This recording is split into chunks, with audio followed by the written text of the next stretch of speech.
My age, I have to remember, 77, and my name is Lilly Gottlieb, and what else? I live in the mountainside, New Jersey.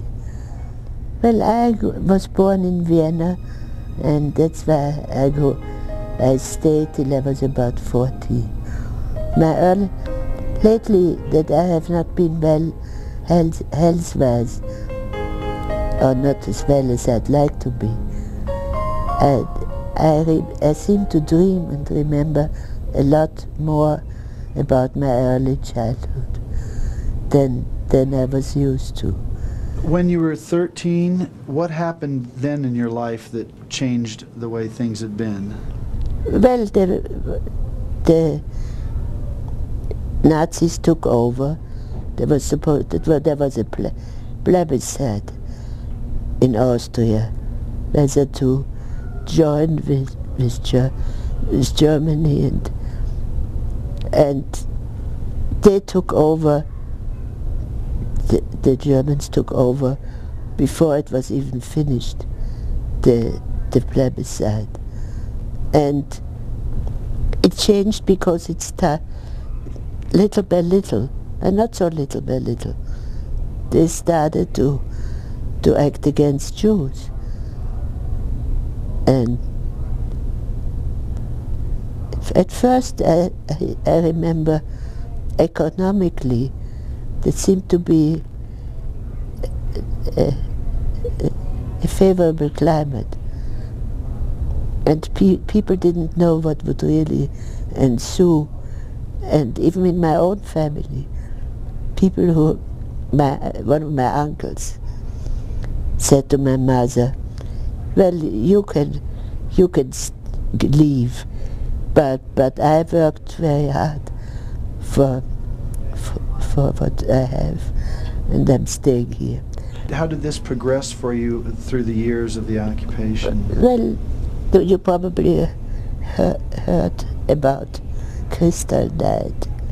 When we were left out early, dismissed early from school. We went to a Jewish school, separate, and our teacher who dismissed us told us, now when you go out, those of you who wear glasses should take them off, because they're going to throw stones at you, and this will prevent you getting hurt. And somehow I remember that so well. But actually we walked home without anything happening. But that afternoon they came and wanted to arrest my father. That was SR, and my uncle, and the guy who was from the SR was somebody who lived in the neighborhood. He knew us, and my mother promised him that once he came to make some slight repair in our apartment, and he liked the set that we had for the entrance. It was white and black. I still remember that. And my mother knew he liked it. She said, leave us alone, and we'll give you this set. They had not advanced so much yet to just take things. So he was satisfied, and so were we. It was like a crucial moment. But my mother was very urgent. She grabbed him by the lapel, by the collar of his hood, and started shaking him. I don't know if that was the reason for his, besides that furniture set. Well, we realized then, not we, I mean I was just a kid, my parents realized that we had to make plans to leave, and so we did. It's a long story how we left, and we went to Belgium, and they let us be there as refugees. And then we were there during the war, the beginning of the war, because the Germans invaded Belgium, and there were no hostilities yet. But we knew we had to get out of there, because they arrested my father a couple of times.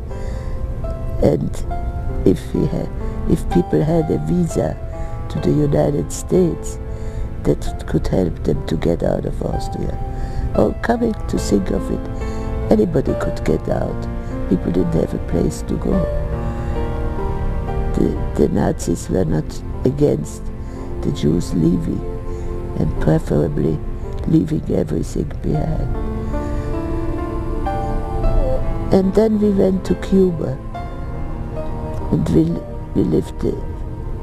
That was the only place we could get visas for. We were not so kosher with the visas. We had to pay for them to some consul.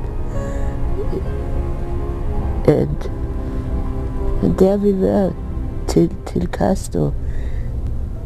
My parents lived in Cuba. I had married in the States. But we had a taste of all kinds of different lifestyles. What do you believe is one of the biggest lessons you've learned in your life, Lilly? Right now I'm not in a very good frame of mind. These last few weeks I really got worse. And I just feel you have to hang in there, and you have to do the best you can not to make your children and grandchildren upset. And there's a compensation. I'm very lucky because